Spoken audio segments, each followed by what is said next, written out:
حضرت عبداللہ رضی اللہ تعالیٰ عنہ میں کچھ باتیں دیکھ کر پہچان گئے تھے کہ آپ ہی آخری نبی کے والد ہوں گے۔ اس سے پہلے بھی وہ کئی بار آپ رضی اللہ تعالیٰ عنہ کو قتل کرنے کا پلان بنا چکے تھے، مگر ہر بار اللہ پاک آپ رضی اللہ تعالیٰ عنہ کی حفاظت فرماتے۔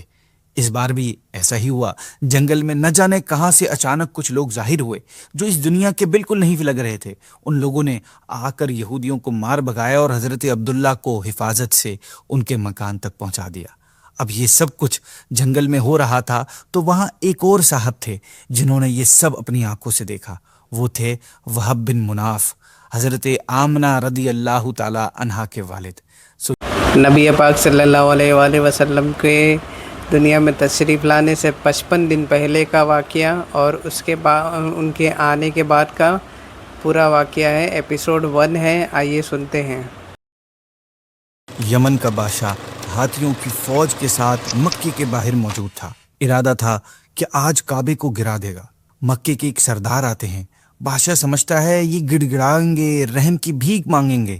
وہ مانگتے ہیں مگر رحم نہیں، اپنے اونٹ جو اس کی فوج نے چرائے تھے۔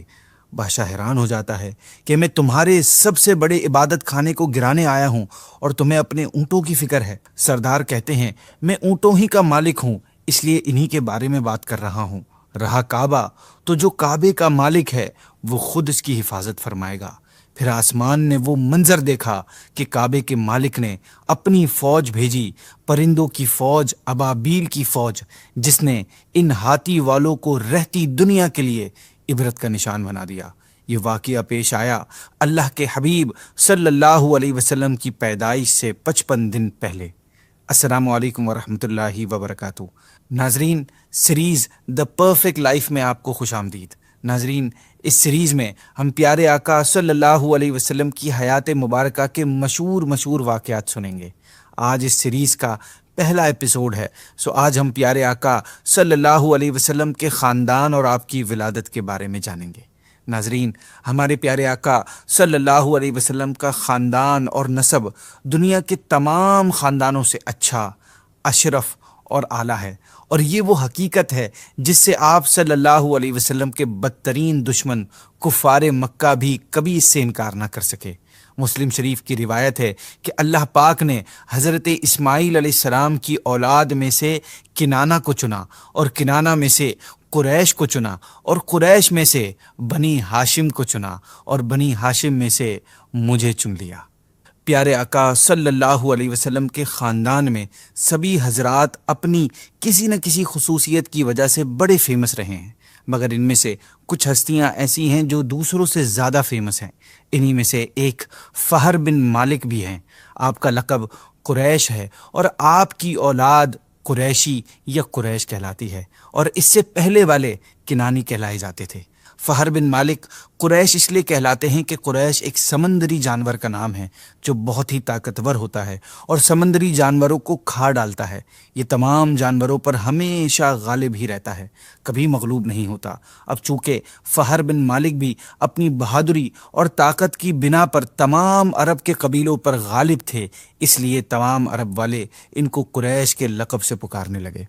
پیارے آقا صلی اللہ علیہ وسلم کے پردادا ہاشم آپ بھی بڑی شان و شوکت کے مالک تھے۔ آپ کا اصلی نام عمر تھا۔ آپ انتہائی بہادر تھے، بے حد سخی تھے اور اعلیٰ درجے کے مہمان نواز تھے۔ ایک سال عرب میں بہت سخت قحط پڑا اور لوگ دانے دانے کے محتاج ہو گئے، تو آپ ملک شام سے خشک روٹیاں خرید کر حج کے دنوں میں مکہ پہنچے اور روٹیوں کا چوڑا کر کے اونٹ کے گوشت کے شوربے میں سرید بنا کر تمام حاجیوں کو خوب پیٹ بھر کر کھلایا۔ اس دن سے سبحان اللہ، ہاشم یعنی روٹیوں کا چورا کرنے والے کہنے لگے۔ ہاشم کی پیشانی میں نور محمدی چمک رہا تھا، اس وجہ سے پرانے عالموں میں سے جو بھی آپ کو دیکھتا آپ کے ہاتھ کو بوسہ دیتا۔ عرب کے کئی قبیلوں سے آپ کو شادی کے پروپوزل آتے، مگر آپ ہمیشہ انکار کر دیتے۔ پھر ایک دفعہ آپ تجارت کے لیے ملک شام گئے تو راستے میں مدینے میں بنو عدی بن نجار میں سے ایک شخص عمر بن زید خزرجی کے ہاں ٹھہرے۔ اس کی صاحبزادی سلمہ صورت و سیرت میں اپنی قوم کی تمام عورتوں میں سب سے بہترین تھی، اس لیے آپ نے اس سے شادی کر لی، مگر عمر نے ہاشم سے یہ عہد لیا، یہ وعدہ لیا کہ سلمہ جو اولاد پیدا کرے گی وہ اپنے میکے میں ہی پیدا کرے گی۔ خیر شادی کے بعد ہاشم شام چلے گئے اپنی تجارتی معاملات کو پورا کرنے کے لیے۔ پھر جب واپس آئے تو سلمہ کو اپنے ساتھ مکے لے آئے۔ پھر کچھ ٹائم بعد حمل کے علامات محسوس ہوئیں تو سلمہ کو مدینے میں چھوڑ کر آپ شام چلے گئے، اور وہیں غزہ میں 25 سال کی عمر میں آپ کا انتقال ہوا اور غزہ ہی میں آپ دفن ہوئے۔ سلمہ کے ہاں ایک لڑکا پیدا ہوا جس کے سر میں کچھ بال سفید تھے، اس لیے اس کا نام شیبہ رکھا گیا۔ یہ شیبہ ہمارے پیارے آقا صلی اللہ علیہ وسلم کے دادا جان حضرت عبد المطلب رضی اللہ تعالی عنہ کا اصلی نام تھا۔ آپ رضی اللہ عنہ بہت ہی نیک انسان تھے۔ آپ غار ہرا میں کھانے پینے ساتھ لے کر جاتے اور کئی دنوں تک لگاتار اللہ کی عبادت میں مصروف رہتے تھے۔ آپ رضی اللہ تعالیٰ عنہ رمضان کے مہینے میں اکثر غار ہرا میں اعتکاف کیا کرتے تھے۔ پیارے آقا صلی اللہ علیہ وسلم کا نور نبوت آپ کی پیشانی میں چمکتا تھا اور آپ کے بدن سے مشک کی خوشبو آتی تھی۔ عرب والوں کو، اسپیشلی قریش کو، آپ رضی اللہ تعالیٰ عنہ سے بہت عقیدت تھی۔ یہی وجہ ہے کہ مکے والوں پر جب بھی کوئی مصیبت آتی، کوئی قحط پڑ جاتا، تو لوگ آپ رضی اللہ تعالیٰ عنہ کو ساتھ لے کر پہاڑ پر چڑھ جاتے اور پھر اللہ پاک کی بارگاہ میں آپ کو وسیلہ بنا کر دعا مانگتے تھے اور دعا قبول ہو جاتی تھی۔ آپ رضی اللہ عنہ لوگوں کو لڑکیوں کو زمین میں زندہ دفن کرنے پر بڑی سختی کے ساتھ روکتے تھے۔ آپ شراب اور زنا دونوں کو حرام جانتے تھے اور عقیدے کے لحاظ سے آپ موحد یعنی ایک خدا کو ماننے والے تھے۔ زمزم شریف کا کنواں جو بالکل لوگوں کی نگاہوں سے غائب ہو چکا تھا، لوگ بھول چکے تھے، اس کا نام و نشان تک موجود نہیں تھا۔ آپ ہی نے اس کو نئے سرے سے کھود کر درست کروایا اور لوگوں کو آب زمزم سے سیراب کیا۔ آپ رضی اللہ عنہ بھی کعبے کے متولی یعنی کیئر ٹیکر اور سجادہ نشین ہوئے۔ اصحاب فیل کا واقعہ آپ رضی اللہ عنہ کے وقت میں ہی ہوا تھا۔ حضرت عبد المطلب رضی اللہ تعالیٰ عنہ کے صاحبزادے حضرت عبداللہ رضی اللہ تعالیٰ عنہ، یہ ہمارے پیارے آقا صلی اللہ علیہ وسلم کے والد محترم ہیں۔ ناظرین، حضرت عبداللہ رضی اللہ تعالیٰ عنہ حضرت عبد المطلب کے تمام بیٹوں میں سب سے زیادہ والد کے لاڈلے اور پیارے تھے۔ چونکہ آپ رضی اللہ عنہ کی پیشانی میں نور محمدی اپنی پوری شان و شوکت کے ساتھ چمک رہا تھا، اس لیے آپ صورت اور سیرت دونوں میں بے مثال تھے۔ قبیلہ قریش کے تمام حسین عورتیں آپ رضی اللہ عنہ سے شادی کی خواہش رکھتی تھی، مگر حضرت عبد المطلب رضی اللہ عنہ اپنے بیٹے کے لیے ایک ایسی عورت کی تلاش میں تھے جو حسن و جمال کے ساتھ ساتھ حسب و نسب کے اعتبار سے بھی اعلیٰ ہو۔ پھر آخرکار ایک دن آپ رضی اللہ عنہ کی یہ تلاش پوری ہوئی۔ ہوا کچھ اس طرح کہ ایک دن حضرت عبداللہ رضی اللہ تعالیٰ عنہ شکار کے لیے جنگل میں تشریف لے گئے تو یہودیوں کا ایک بہت بڑا گروپ اسلحہ لے کر آپ کے پیچھے آیا تاکہ آپ رضی اللہ عنہ کو تنہائی میں دھوکے سے قتل کر دیا جائے۔ یہودیوں نے ایسا کیوں کیا؟ کیونکہ یہودی حضرت عبداللہ رضی اللہ تعالیٰ عنہ میں کچھ باتیں دیکھ کر پہچان گئے تھے کہ آپ ہی آخری نبی کے والد ہوں گے۔ اس سے پہلے بھی وہ کئی بار آپ رضی اللہ تعالیٰ عنہ کو قتل کرنے کا پلان بنا چکے تھے، مگر ہر بار اللہ پاک آپ رضی اللہ تعالیٰ عنہ کی حفاظت فرماتے۔ اس بار بھی ایسا ہی ہوا۔ جنگل میں نہ جانے کہاں سے اچانک کچھ لوگ ظاہر ہوئے جو اس دنیا کے بالکل نہیں لگ رہے تھے۔ ان لوگوں نے آ کر یہودیوں کو مار بھگایا اور حضرت عبداللہ کو حفاظت سے ان کے مکان تک پہنچا دیا۔ اب یہ سب کچھ جنگل میں ہو رہا تھا تو وہاں ایک اور صاحب تھے جنہوں نے یہ سب اپنی آنکھوں سے دیکھا۔ وہ تھے وہب بن مناف، حضرت آمنہ رضی اللہ تعالی عنہا کے والد۔ یہ سب دیکھ کر آپ کے دل میں حضرت عبداللہ کے لیے بے انتہا محبت اور عقیدت پیدا ہو گئی، اور پھر گھر آ کر آپ نے یہ پکا ارادہ کر لیا کہ آپ اپنی صاحبزادی کا نکاح حضرت عبداللہ رضی اللہ تعالیٰ عنہ سے ہی کریں گے۔ چنانچہ اپنی اس دلی تمنا کو آپ رضی اللہ عنہ نے اپنے کچھ دوستوں کے تھرو حضرت عبد المطلب رضی اللہ تعالیٰ عنہ تک پہنچایا۔ خدا کی شان کہ حضرت عبد المطلب رضی اللہ عنہ بھی اپنے بیٹے حضرت عبداللہ رضی اللہ عنہ کے لیے جیسی دلہن کی تلاش میں تھے، وہ ساری خوبیاں حضرت آمنہ بنت وہب رضی اللہ تعالی عنہا میں موجود تھیں۔ حضرت عبد المطلب رضی اللہ عنہ نے اپنے اس رشتے کو خوشی خوشی منظور کر لیا، اور اس طرح 24 سال کی عمر میں حضرت عبداللہ رضی اللہ تعالی عنہ کا نکاح حضرت آمنہ رضی اللہ تعالیٰ عنہ سے ہو گیا۔ نکاح کے بعد جب حمل شریف کو 2 مہینے پورے ہو گئے تو حضرت عبد المطلب رضی اللہ عنہ نے حضرت عبداللہ رضی اللہ تعالیٰ عنہ کو کسی کام سے مدینے بھیجا۔ وہاں سے واپسی لوٹتے ہوئے مدینے میں اپنے والد کے ننیال بنو عدی بن نجار میں 1 مہینہ بیمار رہ کر آپ رضی اللہ عنہ کی وفات ہو گئی، اور وہیں آپ رضی اللہ تعالیٰ عنہ کی تدفین کی گئی۔ وفات کے وقت آپ رضی اللہ عنہ کی عمر صرف 25 سال تھی۔ آپ رضی اللہ عنہ کی وفات کی خبر جب مکے میں پہنچی تو بنو ہاشم کا ہر گھر غم میں ڈوب گیا۔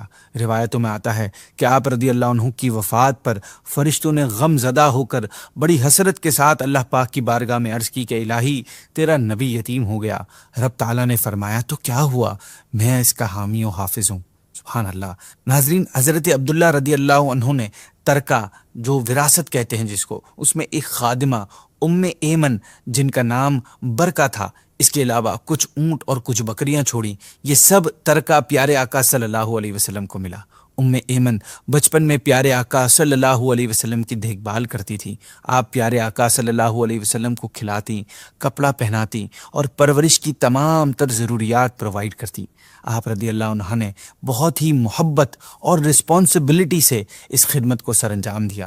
یہی وجہ ہے کہ پیارے آقا اپنی تمام عمر حضرت ام ایمن رضی اللہ تعالی عنہا کی دل جوئی فرماتے تھے، اور آپ نے اپنے محبوب اور منہ بولے بیٹے حضرت زید بن حارثہ رضی اللہ عنہ کا نکاح ان سے کروایا، اور ان کے پیٹ سے صحابی رسول حضرت اسامہ رضی اللہ تعالیٰ عنہ پیدا ہوئے۔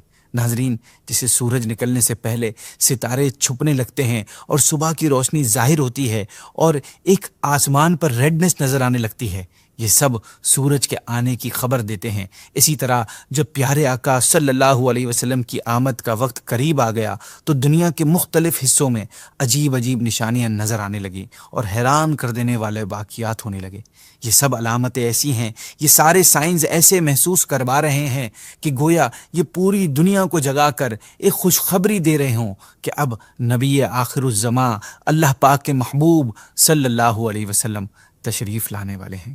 چنانچہ اصحاب فیل کا تباہ ہونا، اچانک بارشیں برسنے سے عرب کی بنجر زمین ہری بھری ہو جانا، برسوں کے قحط سالی ختم ہو جانا، خوشحالی کا آ جانا، جھوٹے خداؤں کا زمین پر گر پڑنا، فارس کے آتش پرستوں کی 1000 سال سے جلتی آگ کا بجھ جانا، کسرا کے محل کا زلزلہ اور اس کے 14 ٹاورز کا گر جانا، بحیرہ ساوا یعنی دریائے ساوا کا اچانک سوکھ جانا، اور شام اور کوفہ کے درمیان ایک مشہور ندی کا اچانک دوبارہ جاری ہو جانا، یہ سب واقعات اسی سلسلے کی کڑیاں ہیں جو پیارے آقا صلی اللہ علیہ وسلم کی تشریف آوری سے پہلے آپ کی ولادت کی خوشخبریوں کے طور پر ظاہر ہوئیں۔ جب حمل شریف کو چاند کے حساب سے پورے 9 مہینے ہو گئے تو پیارے آقا صلی اللہ علیہ وسلم 12 ربیع الاول کو پیر کے دن فجر کے وقت کہ ابھی کچھ ستارے آسمان پر نظر آ رہے تھے، اس وقت آپ صلی اللہ علیہ وسلم کی ولادت ہوئی۔ آپ صلی اللہ علیہ وسلم اس طرح دنیا میں تشریف لائے کہ آپ کے دونوں ہاتھ مبارک زمین پر رکھے ہوئے تھے، سر مبارک آسمان کی طرف بلند تھا، بدن مبارک بالکل پاکیزہ تھا، جسم مبارک سے کستوری کی تیز خوشبو آ رہی تھی، قدرتی طور پر ختنہ کیے ہوئے، ناف بنی ہوئی، اس حال میں آپ صلی اللہ علیہ وسلم اس دنیا میں تشریف لائے۔ چہرہ مبارک 14ویں رات کے چاند کی طرح چمک رہا تھا اور دونوں کندھوں کے درمیان مہر نبوت کا نشان تھا۔ روایتوں میں آتا ہے کہ پیارے آقا صلی اللہ علیہ وسلم کی والدہ ماجدہ حضرت بی بی آمنہ رضی اللہ تعالی عنہا نے فرمایا کہ جب آپ پیدا ہوئے تو میں نے دیکھا کہ ایک بہت بڑا بادل آیا جس سے روشنی کے ساتھ گھوڑوں کے ہنہنانے اور پرندوں کے اڑنے کی آواز آ رہی تھی اور کچھ انسانوں کی بولیاں بھی سنائی دے رہی تھیں۔ پھر اچانک آپ صلی اللہ علیہ وسلم میرے سامنے سے غائب ہو گئے اور میں نے سنا کہ ایک اعلان کرنے والے اعلان کر رہا ہے کہ محمد صلی اللہ علیہ وسلم کو مشرق و مغرب میں سیر کراؤ اور ان کو سمندروں کی بھی سیر کراؤ کہ تمام کائنات ان کا نام، ان کا حلیہ، ان کی صفت معلوم ہو جائے، اور ان کو تمام جاندار مخلوق یعنی جن و انس، ملائکہ اور چرندوں اور پرندوں کے سامنے پیش کرو، اور انہیں حضرت آدم علیہ السلام کی صورت، حضرت نوح علیہ السلام کی بہادری، حضرت ابراہیم علیہ السلام کی خلت، حضرت اسماعیل علیہ السلام کی زبان، حضرت اسحاق علیہ السلام کی رضا، اس طرح کئی انبیاء کرام علیہم السلام کے کمالات ذکر کرنے کے بعد فرمایا گیا کہ ان کو تمام پیغمبروں کے کمالات اور اخلاق حسنہ سے مزین کر دو۔ آپ رضی اللہ عنہ فرماتی ہیں کہ آج کے بعد وہ بادل چھٹ گیا، پھر میں نے دیکھا کہ آپ صلی اللہ علیہ وسلم ریشم کے سبز یعنی گرین کپڑے میں لپٹے ہوئے ہیں اور اس کپڑے سے پانی ٹپک رہا ہے، اور کوئی اعلان کرنے والا اعلان کر رہا ہے کہ واہ واہ، کیا خوب محمد صلی اللہ علیہ وسلم کو تمام دنیا پر قبضہ دے دیا گیا، اور کائنات کی کوئی چیز باقی نہیں رہی جو ان کے قبضے میں نہ ہو۔ اب میں نے آپ صلی اللہ علیہ وسلم کے چہرہ انور کو دیکھا تو وہ 14ویں کے چاند کی طرح چمک رہا تھا اور بدن سے پاکیزہ مشک کی خوشبو آ رہی تھی۔ آپ رضی اللہ عنہ فرماتی ہیں مجھے 3 شخص نظر آئے، ایک کے ہاتھ میں چاندی کا لوٹا، دوسرے کے ہاتھ میں گرین ایمرلڈ کا تھال، اور تیسرے کے ہاتھ میں ایک چمکدار انگوٹھی تھی۔ انگوٹھی کو 7 مرتبہ دھو کر آپ صلی اللہ علیہ وسلم کے دونوں شانوں کے درمیان مہر نبوت لگا دی، پھر آپ صلی اللہ علیہ وسلم کو ریشمی کپڑے میں لپیٹ کر اٹھایا اور ایک لمحے کے بعد مجھے دے دیا۔ ناظرین، پیارے آقا صلی اللہ علیہ وسلم کی ولادت کے بعد حضرت آمنہ رضی اللہ عنہا نے آپ کے دادا حضرت عبد المطلب رضی اللہ تعالیٰ عنہ، جو اس وقت خانہ کعبہ کا طواف کر رہے تھے، آپ کو پیغام بھجوا کر بلوایا۔ آپ رضی اللہ عنہ پیارے آقا صلی اللہ علیہ وسلم کو دیکھ کر بہت خوش ہوئے، پھر بیت اللہ شریف میں لے جا کر آپ صلی اللہ علیہ وسلم کے لیے اللہ پاک سے دعا کی اور اس عظیم نعمت پر اس کا شکر ادا کیا۔ پیارے آقا صلی اللہ علیہ وسلم کے چچا ابو لہب کی لونڈی سویبہ نے ابو لہب کو پیارے آقا صلی اللہ علیہ وسلم کی ولادت کی خبر دی تو اس نے خوشی میں سویبہ کو آزاد کر دیا۔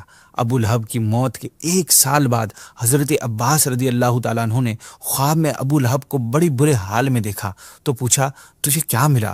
ابو لہب نے جواب دیا کہ تمہارے بعد مجھ کو کوئی آرام نہیں ملا سوائے اس کے کہ سویبہ کو آزاد کرنے کی وجہ سے انگوٹھے اور شہادت کی انگلی کے درمیان جتنی جگہ ہے اس مقدار میں پانی مل جاتا ہے جسے میں پی لیتا ہوں۔ ناظرین، علماء کرام نے اس روایت کو اس طرح ایکسپلین کیا ہے کہ ابو لہب بتا رہا ہے کہ میرے تمام اعمال ضائع ہو گئے سوائے ایک کے، اور وہ یہ کہ میں نے محمد کی ولادت کی خوشی میں صلی اللہ علیہ وسلم میں اپنی لونڈی سویبہ کو آزاد کر دیا تھا۔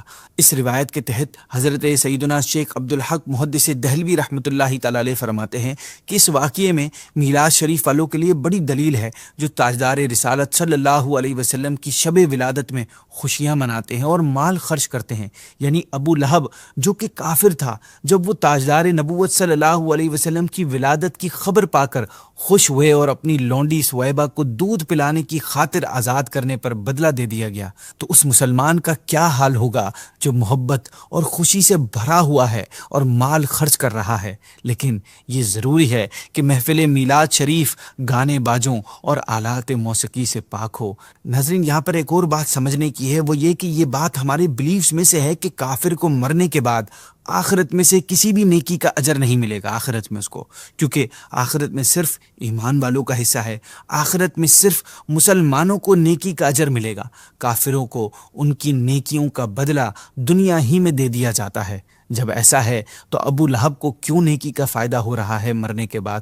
تو اس کا جواب علماء کرام نے یہ دیا ہے کہ ابو لہب کے ساتھ دوسرے کافروں سے ہٹ کر الگ معاملہ ہونا یہ حضور صلی اللہ علیہ وسلم کی خصوصیات میں سے ہے۔ یہ حضور صلی اللہ علیہ وسلم کا اللہ کی بارگاہ میں خاص مقام ہے کہ آپ کی ولادت کی خوشی منانے کی وجہ سے ابو لہب کے عذاب میں آسانی کر دی جاتی ہے۔ یہ پیارے آقا صلی اللہ علیہ وسلم کی وجہ سے ہے، ورنہ کافر کا کوئی عمل اسے آخرت میں فائدہ نہیں دے گا۔